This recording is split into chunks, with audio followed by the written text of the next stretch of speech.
Hi everyone and welcome to another episode of the Strategy Skills Podcast, where we introduce you to new ways of thinking and deeper insights on the world of strategy. So the tech world has been in the news a lot. I mean, they're always going to be in the news if you consider that the tech world is just starting.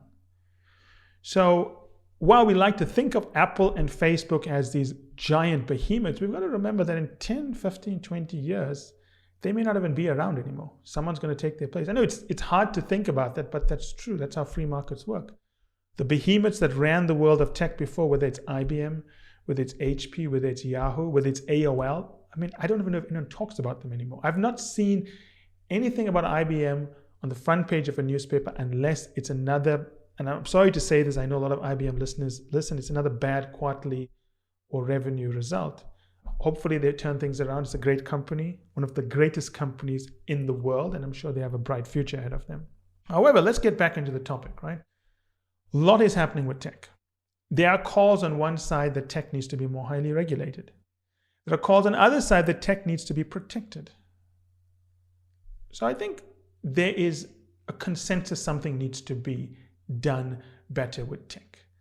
But it's not just tech. I think any sector in the world, governments need to think of ways to manage them. So I think there we have an agreement around the world. The question becomes, how do you regulate tech? What is the best way to do this? On the one hand, people say tech companies have too much power. Now, a lot of people say this. In the podcast that's going to follow, I want to make this very clear. There is no evidence that tech companies are doing anything wrong with regards to privacy. There's no evidence they are reading emails. There's no evidence they are reading private messages. So if a statement is made that tech companies are probably doing that, we want to state for the record there's no evidence of that, right? We need to be fair, impartial in the way we have these discussions and not put out things that could be incorrect because it becomes part of the narrative. So the question becomes, there's a group that wants to control tech because they think they have too much access to privacy in whatever way they interpret that to be. And there's another group which says tech is becoming too powerful. And because tech is becoming too powerful, we need to use their power to modify human behavior. Now that's the big debate that's going on. And what I have here today is Ben Pring on the line. Now, Ben Pring was a senior executive at Cognizant, smart guy, spent most of his life in the tech sector. And him and a number of his colleagues have been putting together a thesis on how they think the tech sector needs to be regulated.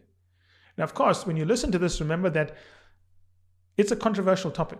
There's no right answers. Ben has some very valid points for what he wants to say, but on the other hand, there are equally valid points for not doing what he's proposing or finding some kind of common middle ground. There's one thing I want to add here, that there are certain words and phrases used in this episode that may be unsettling to sensitive listeners.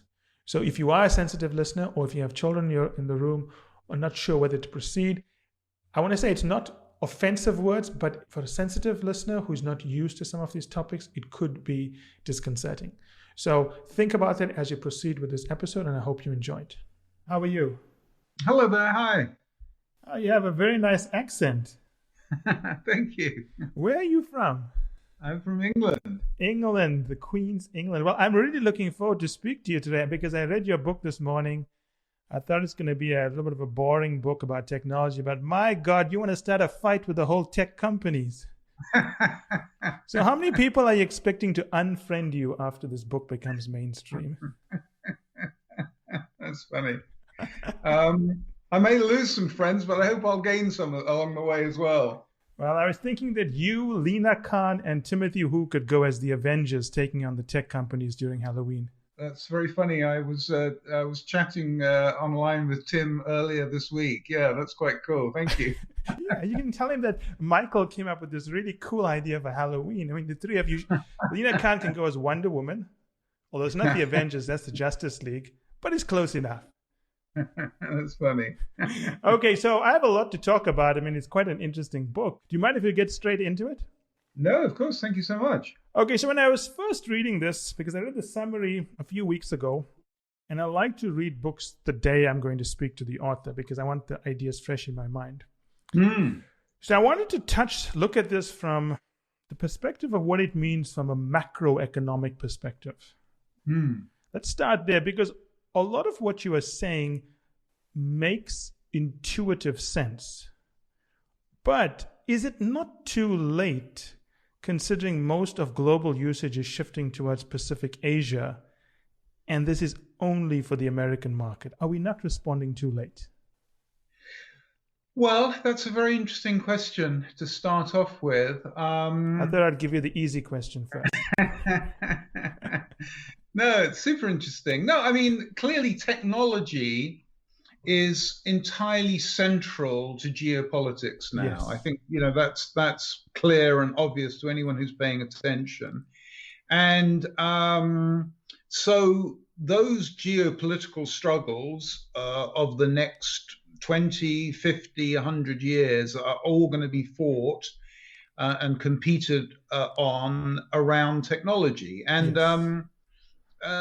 so clearly in a globalized economy, a globalized world with globalized supply chains, where all is fair in love and war, and all is fair in international trade, then of course that's perfectly fine. That's perfectly fine that we're going to compete with other countries. America's going to compete with other countries. That's always been true and always will be true. We'll never have certainly not in our lifetime, and for probably hundreds of years, we won't have the sort of Starship Federation era of complete global harmony and complete global cooperation. So if you accept that, then America and the West is in a geopolitical and a geoeconomic, a soft power competition increasingly with China. And, we talk about Nixon going to China in the book, and how that was the calculus behind that hasn't really played out as Nixon, Kissinger imagined. And so, looked at completely neutrally and objectively, there is fundamentally nothing wrong with China becoming a more important player, a more equal player on the global stage. I think where people like us and many other commentators, have a concern, and I think legitimate issues, is that the way the game is being played by not just China, but by many countries now, is somewhat questionable and dubious. And we raise this notion of surveillance communism in the book, the Eastern version of surveillance capitalism that's sort of come to dominate Western societies. And I suppose you ultimately just have to pick your poison, don't you? Do you want to live in the worst of all possible socioeconomic systems, i.e. capitalism, except for all the others? Yeah. Or do you want to, as some people in the West, their sort of revulsion of the West and the very noticeable and very real sort of corruption of the elites, and that the fish is rotting from the head down. Do you want to side with the Chinese version, which in some ways is more transparently, nakedly obvious, the game that they're playing, without any of the sort of hypocrisy that some people believe is rife in the West? That they're just more, obvious and transparent in the rules of the game and the way they play it. So it's clearly very complicated. Yes, it's hard to see much honor amongst thieves on either side. But I suppose ultimately, Paul Roehrig, my co-author, who's American, myself as a Brit living in America for a long time, we sort of feel, well, we sort of know which side we're on. Yes. And for all its faults and all of its compromises, we think the model that we have here in the West probably, is the better one. So in putting together this manifesto, let's call it a manifesto for change, was the underlying principle that this is about bringing power to consumers in the West Or was this about making tech more globally competitive in the United States? Yes, no, again, that's very well framed. Again, the calculus of Nixon going to China was that the East would become more like the West as they became more Yes. of a consumer society, as they became more like us, that they would adopt our cultural mores, our societal mores. They would become more integrated. And clearly, 40, 50 years after that calculus was thought of, that isn't really the case. Yes. And in fact, the sort of recolonization of Africa and other parts of the world through Belt and Road and Yeah. Code, China wants, in a way, to make the world more like it rather than Yes. it become more like the first world and the G7 led world. And again, that's if you're of a dark persuasion, dark mentality. I mean, if you're sort of somewhat pessimistic and dystopian about this is in a way. And why we talk about war in the book, because this is going to be the next big war, whether fought directly or through proxies in other parts of the world. This is going to be the big fault line, the big tension, the big struggle in the next part of this century. Again, you can obviously think about the historical parallels Yes.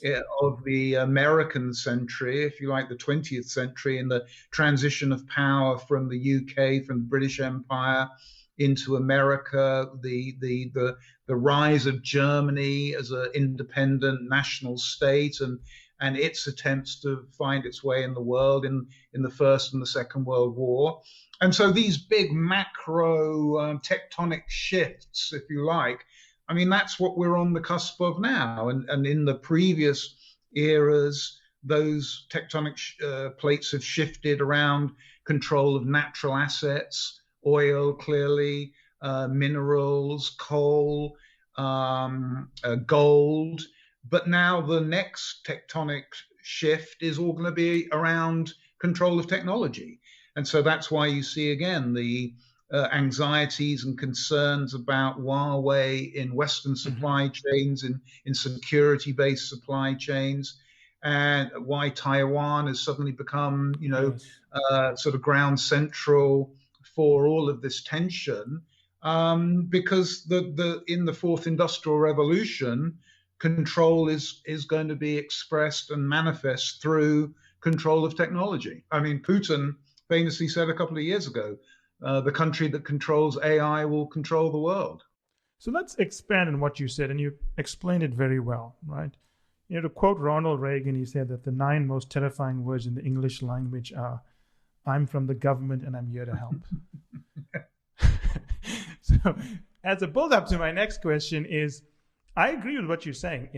We have 3 actors here. Let's leave out other countries for a second. We have consumers, we have the tech companies, and we have the government, right? So we have 3 actors. What you're advocating, and you advocated very well, is that the government should have a stronger role in managing how data is managed and who has control of that data. So while I agree with you that consumers should have more control, is that a role for government to play? Is it a role of managing it or regulating it?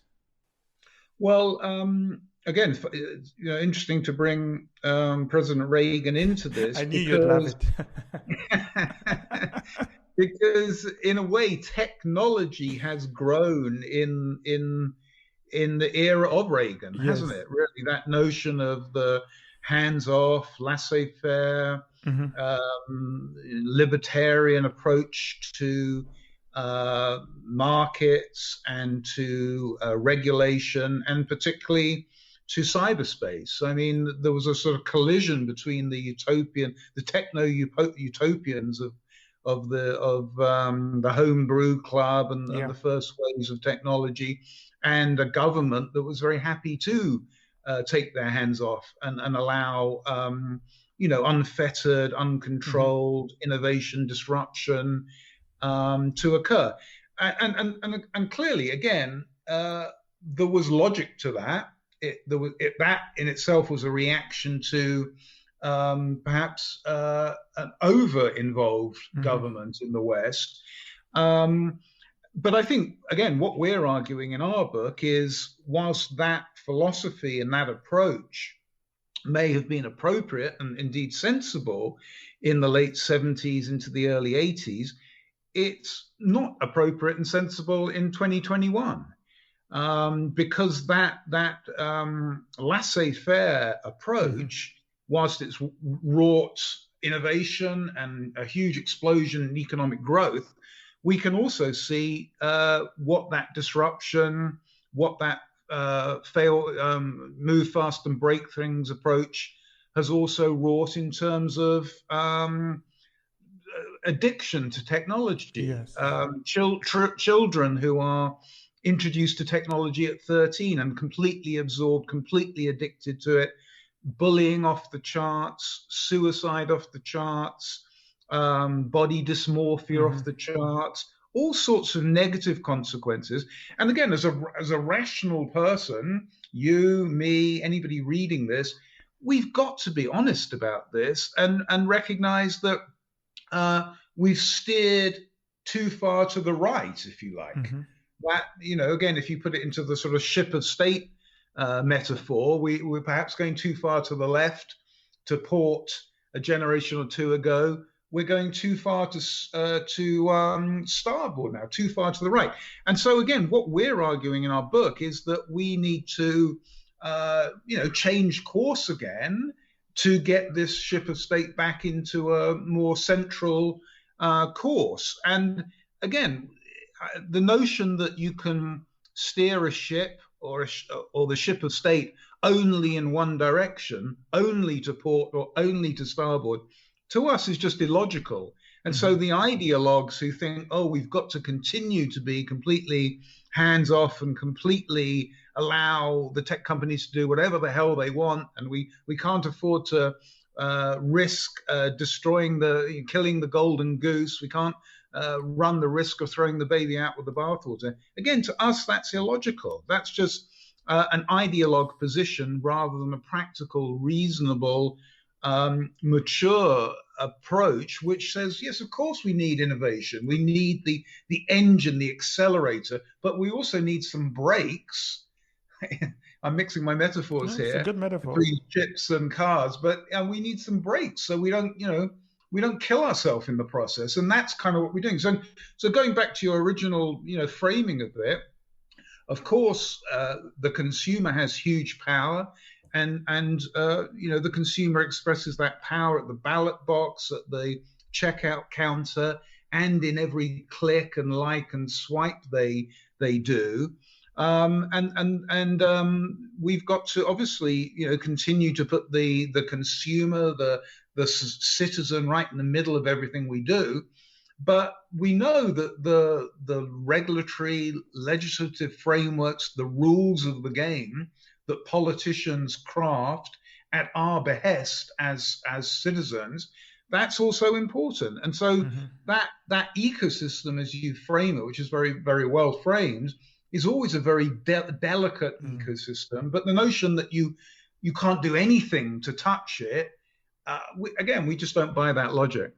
Yeah, I would say there's two things here that fall on your side. One is, in fairness, what you're advocating, we do that in the medical sector, we do it in the aerospace sector, where we have government agencies playing a role of partial management, but regulating and legislating, and it works well. So on that side, that's good. You also timed the release of the book very well when there's a very receptive administration in power. So well done on that. But let's think about some of the things that are being advocated here. And I'm not saying that, one is good or one is bad. I think that, as you use the example of Nixon and Kissinger, the law of unintended consequences means we really don't know how things will play out, right? But let's look at something like overruling anonymity in the for-profit social and media platforms. Wouldn't that hand more data and more power to tech companies? Well, I don't think that would be the unintended consequence, or I don't think that would be unwelcome consequence. Again, we're not trying to argue in our work that technology needs to be stopped or tech companies are too powerful. I mean, we say nothing Sure. about the logic of breaking them up. I mean, we don't really think that would make much difference, and I think it would that would have a lot of consequences. But the notion of anonymity, which again was part of the original techno-utopian vision of cyberspace, again it played its role. We're not denying that. It was a part of allowing this little seedling to flourish. But again, in 2021, to imagine that this anonymity is some sacrosanct, untouchable thing, it just seems ridiculous, because we can see the damage that is being done at an individual level, young kids, QAnon, in all aspects. There's some dark corners of the internet. It's a madness. It's a madness. And the notion that we can't verify people, we can't have ownership of speech, which again we believe is the responsibility that comes with the right of free speech. Again, it seems extraordinary that that is to some people sacrosanct, because we can clearly see this is just a untenable, unsustainable position at the moment. So I think we have to grapple with the reality that the anonymity is past its sell-by date, and if we want this thing to remain in any way a force for good, we have to change the rules of the game, because the path we're on, and this sort of hands-off approach that the social media companies are saying that we can't be held responsible, there's no way we can police that, and then offering up sort of half measures and half solutions as something of a smokescreen. Again, it's just, I think reasonable people are beyond that point now. I mean, I personally am just fed up of this and sick of it, and just think this is ridiculous. So let's take a worst case scenario and play this out, right? Yeah. So obviously American tech companies are enormously successful around the world. They've laid the infrastructure for social media. In many cases, they almost operate like a monopoly, right? In some parts of the world, citizens have no choice but to be anonymous to say what they want, because they live in repressive regimes.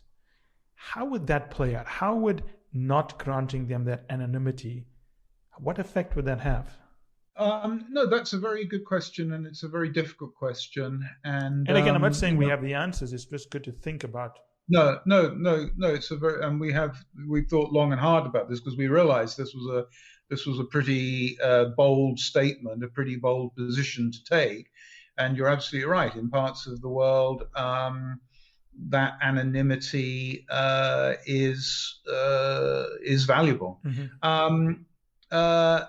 And I think there are limits to the framing that we can offer in the world. There isn't a one-size-fits-all solution. Okay. Clearly, we, the authors, are looking at this within a Western context. We're looking at this within a G10, a G15 context, trying to find that one-size-fits-all solution for the entire world. Again, is probably unrealistic.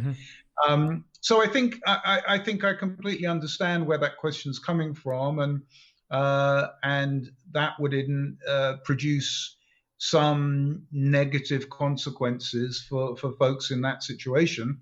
But again, on the balance of things, on balance of the world that you and I live in, and the audience that you and I are really addressing, I think our solution, our suggestion, is appropriate and reasonable and timely. Whether or not this doesn't work for other parts of the world, well, that's a sort of another consideration that we're not really factoring into what we're recommending for America, for the UK, for Europe. That sort of G10, G15 audience that we're talking to. Okay, that makes sense. But I think that's something that US government and tech companies would need to take into consideration, because they play such an influential role globally. generally what we do here sets the standard, and if Twitter is the only social media option in some repressive state, it's going to have the law of unintended consequences. I mean, the other way of thinking about it is that these social media platforms, which are very dominant, as you say, are not the only ones. Yes. And if they begin to adopt verification, then perhaps some other platforms spring up and they become anonymous. And the audiences that need to use things for different platforms, go to those different platforms. I mean, clearly already, most baddies, most bad actors are not on public social media platforms now, because they know the security services are monitoring them. They're very deep in the dark web. They're using fully encrypted technology. So in a way, that sort of sorting, that separation has already occurred. And we get this question a lot, and I always say that if we believed that we couldn't police anything, we wouldn't write any rules. If we fundamentally, as people of goodwill, believed it was impossible to stop kids drinking, we wouldn't have. That's a good point. Drinking prohibition laws. We just say, oh, they'll do it anyway, so why bother to have a law? Yeah. If we believed that we couldn't stop people driving 100 miles an hour, we wouldn't bother to have any laws. The fact that we can't always enforce those laws perfectly isn't a logical argument not to have those laws in the first place. That's kind of how I look at it. Well, clearly it's going to spark a lot of interesting conversations. That's clear to me. But let's go through some of these points. They're very interesting, and most of them are very well thought out, and I want to unpack them, right? So point number 6, which is a big one, repealing Section 230 of the Communications Decency Act, which you obviously know more about this than I do, but my understanding is that online platforms are not legally liable for what people post on that platform. Is that correct? That's right, yes. Now, that's going to cause a fight. And I'm not saying anyone's right. It's going to cause a fight because that underpins the economic model of every single social media company. Yes, and if you watch the testimony on the Hill yesterday, that's what Mark Zuckerberg and Jack Dorsey and Sundar Pichai were basically saying, was that if you repeal this, then you're going to blow up our economic model. I don't believe that. I believe there are the technologies that allow Facebook to have 2.7 billion active users per month. The same technology can be used to police that environment, that their commons, if you like, much more than they're doing at the moment. And I was quoted in the media this morning saying that the half measures they're proposing are really simply that, half measures, and something of a smokescreen. Again, I think if you put this in a historical context, that ruling and that approach was very sensible and very appropriate. But in 2021, it's not sensible, it's not appropriate. Of course, these organizations, these platforms are in essence publishers. They are private, they are companies. They are offering an environment for, in essence, their members to operate. And organizations typically have rules, have regulations that they enforce. If you join a golf club, if you join a political party, those organizations will enforce the rules. The notion that they have to offer complete free speech, again, is a logical sophistry, I think.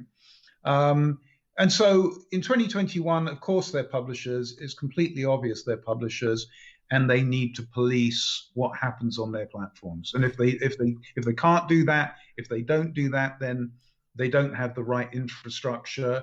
And I think they can have the correct technical infrastructure. And if they don't make those efforts, if they don't step up to this obligation, then I think the politicians, the regulators, the umpires acting on our behalf have a complete legitimate right to act on our behalf. You're definitely a Brit when you say umpires and not referees. But let's unpack this further, right? Because it's very interesting. So you're saying, and I think many people agree with you, that if, let's call them baddies rather than pointing out anyone in particular, but if some baddies publish something, or let's say Facebook, for example, Facebook has a moral obligation to have it removed. Is that what we're saying? Yes. Because Facebook is allowing a bad is maybe not the right word, but a message that should not be shared with the world, that maybe causes problems, misinformation. Facebook has a moral duty to remove that. I think that part, I think everyone's going to agree with, right? Yes, yes. Now, what happens if two users communicate privately on Facebook? Does Facebook have a duty to then read private messages and remove it? Well, again, in the context of anonymity, there not being any anonymity on those sites. But it's a private message; it's not public viewing. In the context that is, in essence, in the modern world, a public space, then yes, they should. Again, we're all for free speech, but if you go into Times Square or if you go into Trafalgar Square in London and you shout obscenities and you show pornography to people next to you. Yes, of course. Well, the second I say that, it's completely obvious how inappropriate that would be. And a policeman or a private citizen would be completely within their rights to say, stop it. Yeah. And if you don't, they'll probably tasing you or something like that. Yeah, you're under arrest. So the notion that in this cyberspace we completely slough off all of those appropriate rules and regulations that we have in the real world. That's my point. Is that in the very early original era of cyberspace, to allow it to flourish, we sort of loosened things. We said, okay, we're not quite sure what's going to happen here. Let's not over police it to begin with, because it would be interesting to see this develop. But now there's 2.7 billion people on Facebook. And so it's like having 2.7 billion people in Trafalgar Square, and everybody shouting obscenities and showing pornography to each other, and dealing drugs and dealing. I mean, it's crazy. It's a madhouse. And the notion that simply because there are so many people there that they can't police it in any way, which is in essence the argument they make, is just not inappropriate. It's just not appropriate. And I would go even further to say that if you can't police your dance club, if you can't maintain order in your nightclub, if you can't maintain order in your golf club, then the licensing regulatory bodies, whether it's the local selectmen or it's the national government, have a complete right to revoke your license and shut you down. Again, that's what happens in the real world, but somehow we've forgotten that in the online world. So I think that the essence of what you're saying makes sense. I don't think anyone's going to debate about the fact that we need to take measures to protect not just communities, children, and so on, right? But I think the part that maybe there's going to be some pushback on is the mechanism to police that worth the trouble it's going to cause. Are we saying that we're going to allow Facebook and Twitter to go through all private messages to prevent greater problems? I mean, I think it was Benjamin Franklin who once said that those who give up essential liberty to purchase a little temporary safety deserve neither liberty nor safety. So what are we letting out of the bag if we allow everything to be read? I mean, I don't have an answer, but it's a question worth asking. Do you believe in the essential liberty of you to share a photograph of your genitalia? Is that part of your essential liberty? Is that what Franklin had in mind? Of course it's not. Of course it's not. He didn't imagine that we would have a space where people were dealing drugs, people were sharing pornography, people were abusing small children, people were making radical terrorist statements. That's not what essential liberty is all about. That's not what he had in his statement, in his mind. Of course, governments have always policed behavior. again, to imagine that they don't is naive and not appropriate, not realistic. We as citizens, we as people of good faith, we elect politicians to enact laws to keep things like that at bay. The police is a good example, right? But don't you need probable cause before you can go into someone's home? Would not the similar rules apply to going through private messages? Well, because you first need to know something is happening before you go in. But what I'm worried about is tech companies are going to just do it anyway, carte blanche, to find the problem and snuff it out. That's where the law steps in to say the police can. Well, again, this is where yes, no, it's a very good point, and this is where in unpeeling this onion, it's so incredibly complicated and makes you want to cry like a real onion. Yeah, exactly, because you could argue, and I'm going to say this in coded legalese. Yeah. Allegedly, that's what social media companies are doing already. Mm-hmm. And there are government backdoors into social media platforms, allegedly, to do that already. So the notion that, in a way, those conversations, which are, as you're suggesting, private, are truly private, is allegedly not actually true either. Okay, so this is a good point. Let's go down this path, right? Because it's an excellent point. What you're saying is that if a company is allowing an algorithm to read your private messages and serve you adverts or whatever it is, if they're doing it already, why can't they do it in a way that's good, is what you're saying? Exactly. That's very well put. Yes, exactly right. Not that we're accusing anyone of reading private messages, just so we're clear about that. We're saying if it is true, right? But we don't know. Yes, if it is true that allegedly government organizations can look at information on social media platforms, then by definition, if they had a will to do so, they could police this in a way much more, what's the right word, in much more detail. Yes, exactly. That's exactly true.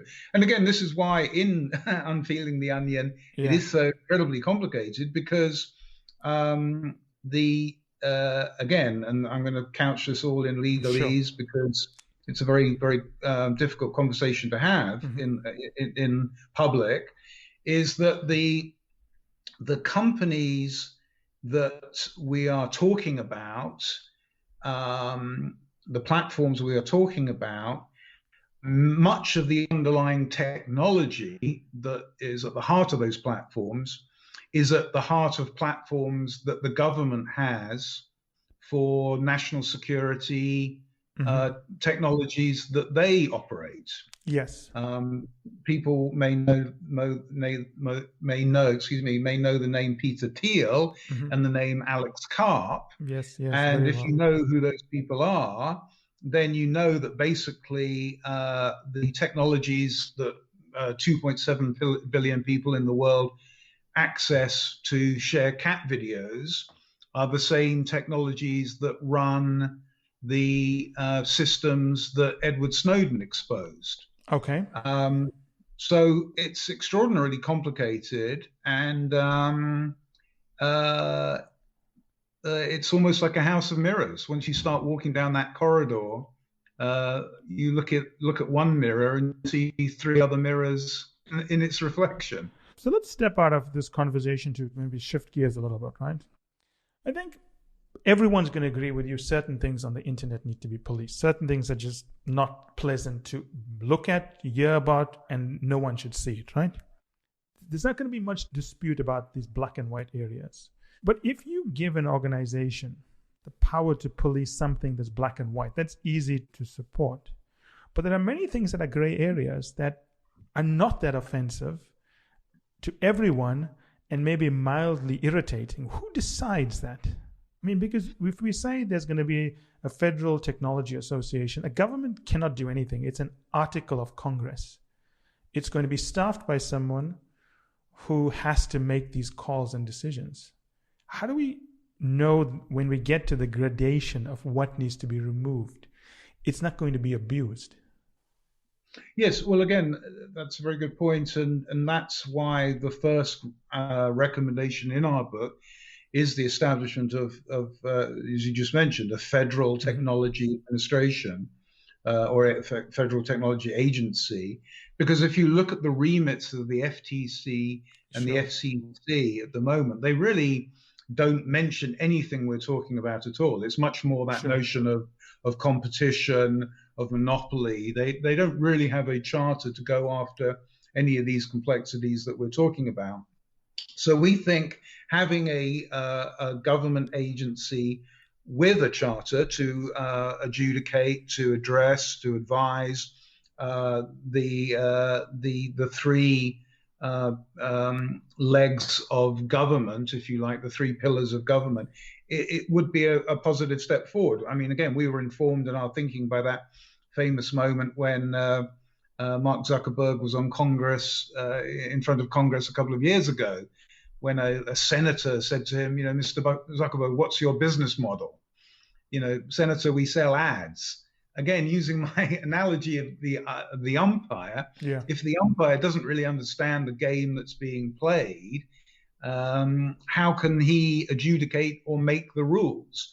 So we need people who understand the nuance of all of this. They understand, to your point, all the grayness between the sort of black and white edges of the continuum, and who can, through the democratic tools that we have available as citizens, frame and then enforce and regulate laws, the rules of the game. I mean, that's the notion, the fundamental notion of a democracy, is we as citizens, as participants in how we, the people, are governed, we have a role, and we Hmm. express that at the ballot box. We express that to politicians. It manifests itself into our representative, and then those representatives, um, uh, they discuss things. They come to as much of a consensus as they can. So that's that notion of how we express ourselves through the democratic tools at our availability. Again, we haven't really leveraged any of those tools in the last 25 years of Sure. cyberspace, but this is the moment in which we need to do that.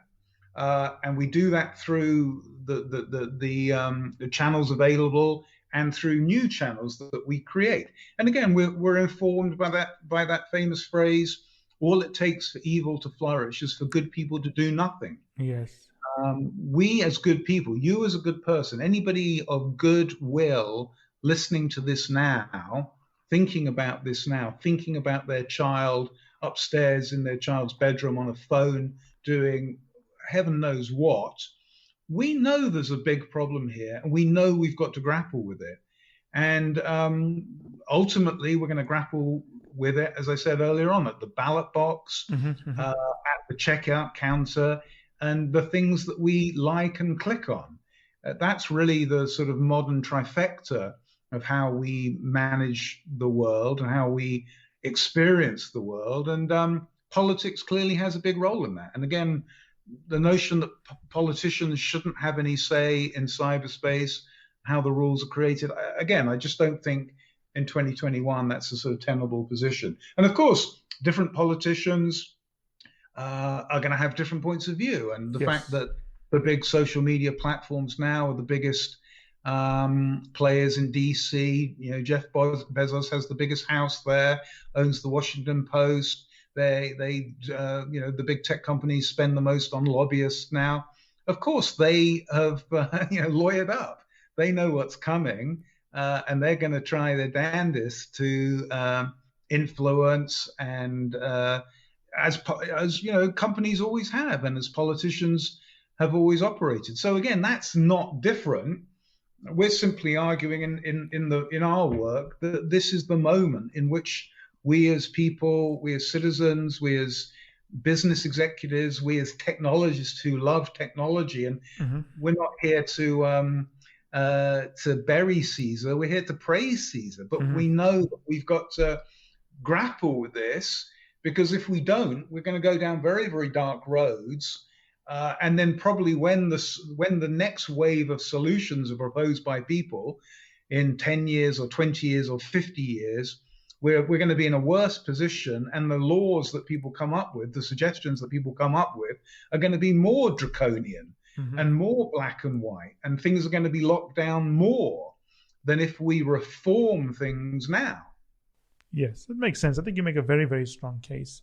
Everything you say makes perfect sense. So let's explore some of these points further, right? Prohibiting use of social media for people under the age of 18. So all the arguments that you put forward are very logical, and I agree with them. What about the sense that social media does create economic opportunities for people? I mean, there's ways to build businesses and so on there. I mean, how do we make that trade-off that we should not allow certain people to have this advantage? And how do you pick 18? Why 18 and not 14, for example? Well, how many people under the age of 18 are making serious coin on social media? Not many. So I don't think that would be economically devastating if we were to close down the Facebook account of the kid doing the local kind of lemonade stand. No, again, if you think about it, we don't allow young, immature people, and we can debate whether it's 18 or 17 or 16, but we don't allow a young person, a 13-year-old, to get behind the wheel of a car, to drive a car, to drink, to smoke, to join the army, to buy a gun, to get married, to vote, because we think reasonably that they're too immature to do that. But yet we put this most powerful technology known to mankind in the hands of a 13-year-old, and we let them sit upstairs in their bedroom, and we're kind of surprised that bullying and body dysmorphia and trolling and the worst behavior of the middle school quad manifests itself and goes viral, and the algorithms that seek heat then pour nitroglycerine on that, and a kid that's kind of in the pre-internet world, maybe bullied by a couple of people in their high school, is suddenly being bullied by 10,000 people online. I mean, again, that's just madness. So I think the notion of introducing an age limit, and again, sort of informed by how we introduce cars to children, young people, we make them go to driving school. We drive around with them with an instructor. We make them pass a test. We give them a license, and that license is revocable if they drive at 100 miles an hour or they drive drunk. Again, I think that's just a sensible approach to let's introduce kids to this technology in a more managed way, in a more educational way.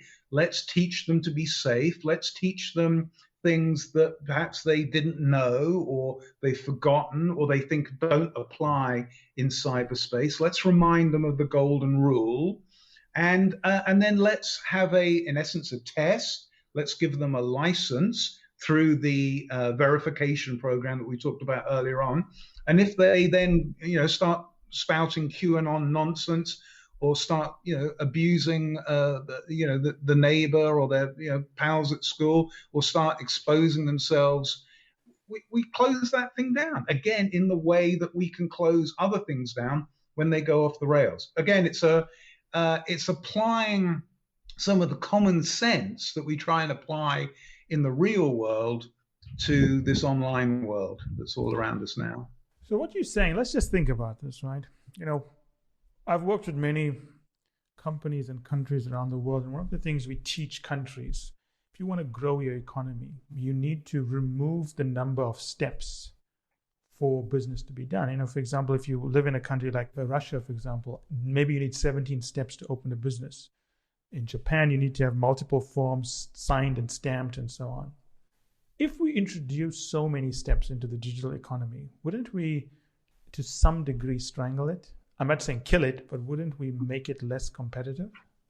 No, I think, again, adding an age limit to allow 18-year-olds to go online, but not 15-year-olds, I don't think would have any impact on the economy at all. Again, we're not trying to stop technology. the first line of our book is we love technology. We're trying to keep technology in a good place, to keep it a force of good, hashtag tech for good. We want to keep it as a power, as you say, of economic growth and economic opportunity. So we're not arguing we want to put more friction into the system. You're quite right. A lot of modern digital technology is taking friction out of systems, and that's the route to disruption. That's the route to toppling incumbents and for new growth. So we're all for that. But again, the notion of the problem that we've got with a lot of social media stems as a first order consequence of the fact that we allowed young people to grow up with this thing in an unmanaged way, with a complete hands-off way, and all of that awful behavior. Then they're continuing to behave in that awful way because they've never been taught anything different. Again, we think that this is a time-out moment. Let's realize. I mean, I feel again.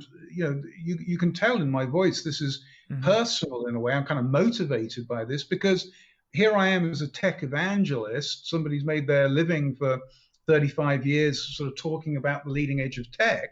And as a parent of a 21-year-old and an 18-year-old. As a parent who gave those kids, my own kids, phones when they were 12, 13 years old and overrode the objections of my wife. Oh, no, it'll be fine. Don't worry. They'll work it out. I can see now how crazy that was. I feel guilty. I think, there for forgive them, Lord. They knew not what they were doing. And I think, again, with my experience, with our experience, with anybody of my kind of age, with kids of my age, we can see that this was a experiment. Our children were guinea pigs, and it's been frankly, a disaster. And so let's pass on that wisdom, hard-earned wisdom, and that knowledge to the next generation of parents. I mean, I say this to my younger colleagues all the time. If you've got 5-year-olds, 6-year-olds, 7-year-olds, keep them away from this stuff as long as you possibly can. Don't make the mistakes that we made. And so I think doing that will have a positive impact in the future. I don't think that will have a negative impact and put new regulations and rules and hurdles that slow business formation down and economic opportunity and growth down. I don't think that at all. I think the exact opposite. It'll make the internet, it'll make technology a force for good, something we can trust, something that becomes more central to every aspect of our life going forward, but in a good way, not in the kind of going off the rails way that we can see at the moment. All these companies that you mentioned, Facebook, we haven't mentioned them by name, but these are the big tech companies, Microsoft, Facebook, were all founded by people who started coding when they were teenagers. Unfettered access to the internet. We'd in some ways be giving up that opportunity, wouldn't we?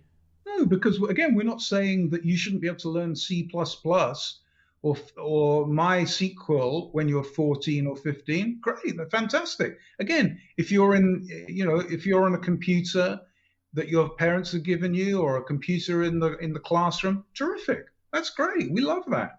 But that doesn't mean everything I've just said is invalid and we're going to stop doing the coding because we can't have social media. I mean, just take this stuff off the computer. It's a difficult topic because, I can see your point and I support it in many ways. In fact, in every way I support it. It's always hard to know what is the mechanism to achieve it. Well, again, I think again, that technological objection that there's no way we can do this, again, I just don't think that's accurate. I don't think that's true. It's it would be very, very easy to have a MySQL program running on a computer, but to not have social media on that computer. One of the arguments you could make is that if a teenager never saw social media, how do they build something to beat social media? Well, again, I mean... And again, I'm not saying I disagree with you. I'm just thinking through the implications of this. No, I mean, again, if they've learned MySQL or C++ or Java or something from the time they're 13, and by the time they're 18, they're very good at it, and they're going to college to study it, I imagine that if they think 18, well, I want to do something in the social media space, they're, have at it. You're ready to rock, Again, I mean, as part of that training and that socialization, if you like, through schools, through clubs, different methodologies you could do it. Mm-hmm. I mean, clearly, as a European, Yeah. I'm all in favor of the kind of European socialization of kids and alcohol. If you think again about those two models, the kind of the French model versus the American model, the Italian model, the notion that a 14-year-old, a 15-year-old sits down with their parents and has dinner and has, half a glass of watered down red wine. That's great. The sort of moral sort of prohibition that Americans have towards 21, 21 is the age limit for kids. I find that very odd. And I think you could make a very strong argument that the reason drugs like cannabis have become so prevalent in America is because kids were prohibited from drinking alcohol until they were 21. So I'm not in favor of completely creating this sort of model in which, it's so exciting. We've never, we can't wait to get on social media. At 18, that would be, again, to your point, that would be the unintended consequence. But the notion of having education, 14, 15, 16, 17, bringing people along, maybe allowing them to use it occasionally in a managed, controlled way. I mean, there's logic to that. Again, I just think this complete hands-off approach is crazy, and we've got to think of better ways to do that. And as I say, we're not trying to stop people get their hands on technology. We're trying to stop the abuse of technology that's happening at the moment, frankly. Yeah, I think one thing we've learned from this conversation, this requires an extensive amount of debate, not because we don't know what's right, but it's how you implement this. Yes, and I think you're absolutely right. And I think, again, our ambition for our book is very modest in that we're trying to start or move forward this type of conversation for parents, for politicians, for all people of goodwill to realize that this is an issue and this is a problem. We've got to grapple with it. And we can all argue, reasonable people can disagree about, the 50-yard line should be where you take the kickoff from, or this, this is offside and that's not offside. We can argue about the details of the rules, but at the moment we're in this stasis where there are people arguing there should be no rules. And that's what we're arguing, is that is no longer appropriate.